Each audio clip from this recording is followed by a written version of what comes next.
Okay, my name is Michelle Scally-Doylney, and I'm with the International Feng Shui Guild, IFSG, and I'm here with Terah Kathryn Collins to talk feng shui today. So Terah, please tell us about yourself, your school, feng shui perspective, whatever you'd like to share. Oh, thank you, Michelle. Well, my feng shui journey started over 30 years ago when feng shui really wasn't well known at all in the United States. And I was dragged to a lecture on this weirdo subject that I called feng shui, that I was very clear I didn't want to know anything more about because I'd already tried to read about it and it was very confusing to me. So my well-meaning friend was successful in getting me to this lecture, and it was Dr. Richard Tan, who is no longer on the planet, but he was a master acupuncturist and also a feng shui teacher in San Diego. So I'm sitting with him and a lot of other people, and he is telling us about feng shui. And he started to use language that really resonated with me because my background before this was holistic health practitioner. So he starts to talk about the environmental body and that everything is alive and that everything is connected and everything is always changing. And I sat in that audience and felt like for the first time, had discovered what my future was going to be made from. And I became a very enthusiastic student of his, and of course, just couldn't get enough. And I know a lot of people who discover feng shui have this passion that comes with that discovery, like, this is it. You know, the whole time I was doing holistic health on bodies, I was also noticing other things that Dr. Tan started to answer for me. One of the things was he would say to his acupuncture patients, if they came in for the third time with the same problem, he would say, our next time is in your house because I'm going to find where this is being held in place in your house. That completely blew me open. Like, that's it. What's happening in the physical body is really always being held in place by our environments, right? So, of course, as a student, I realized right away that my financial challenges were in the horrible mess that was in the back of my garage, right in my wealth and prosperity area, and that my failing marriage was beautifully being held in place by all the dead plants in the love and marriage area. And I just saw that my life was going to transform, and it did, because I went home and changed the finance area and enhanced and corrected all of the both wealth and love area. And that night, the man I was married to and I had our first honest conversation that we hadn't had one in years. And within 30 days, I was in my own apartment. Everything changed. Now that turned my head, right? How fast things can change. Right. So now I'm single.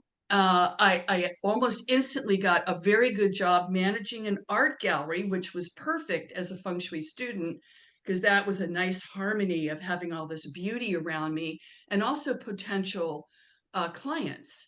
So my life went on with learning, and one night I was invited to give a lecture at a massage school, and 5 people came. And I'll always remember this. This was just such a huge life lesson. I'm thinking, 5 people? That's not a lot of people. Why is it only 5 people?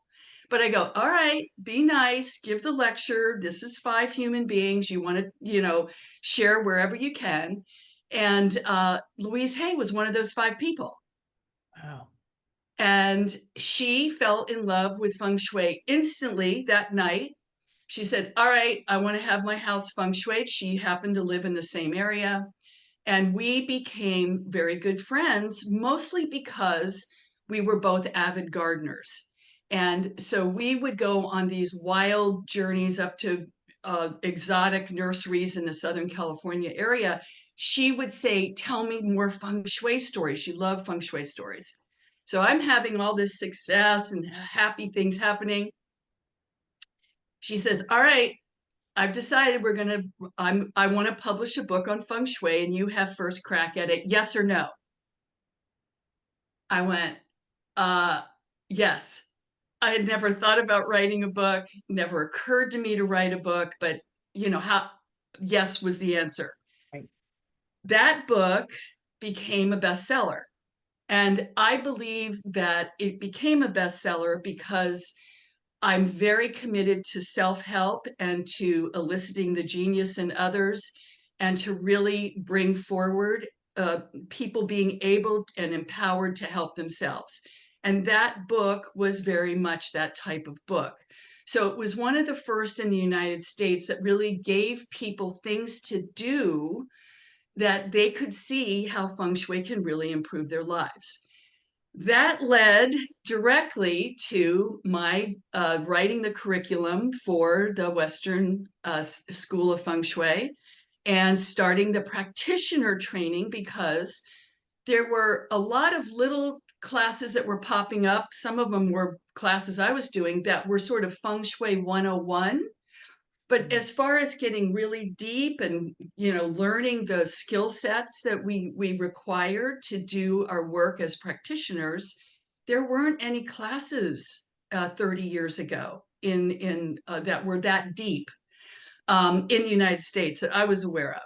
So that was the beginning of the Western School of Feng Shui, and I taught live with colleagues for 17 years and then put it all online.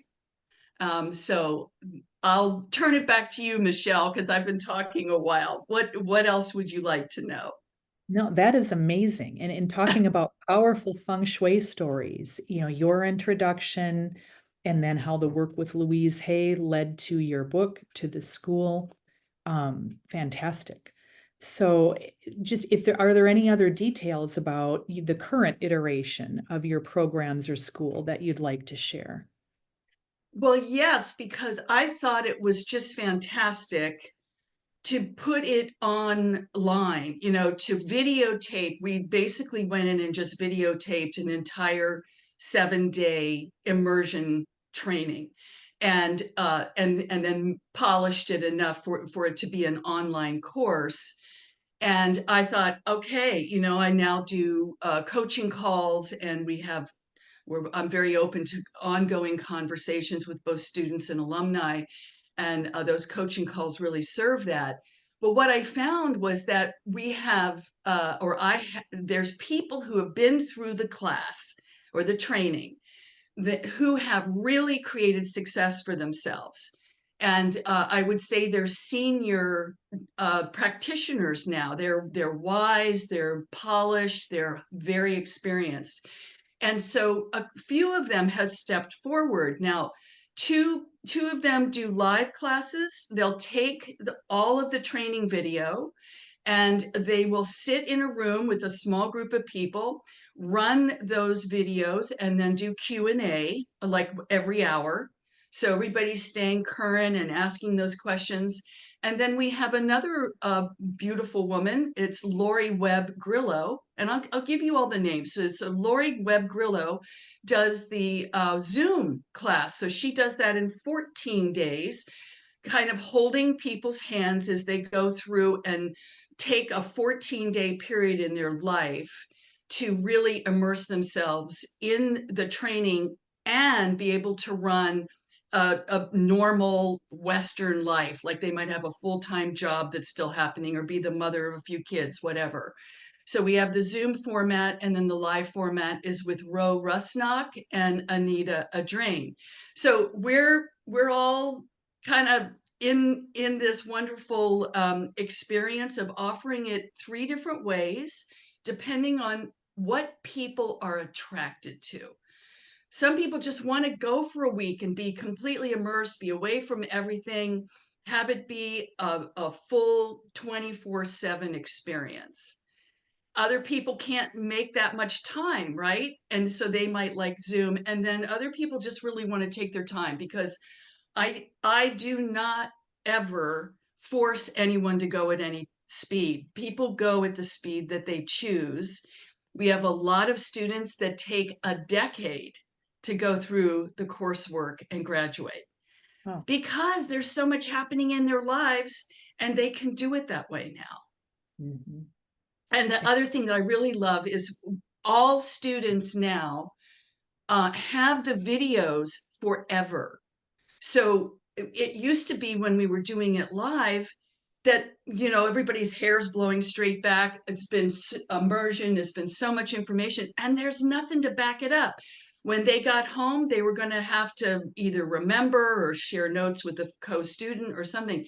Now, the whole program is basically owned by every student.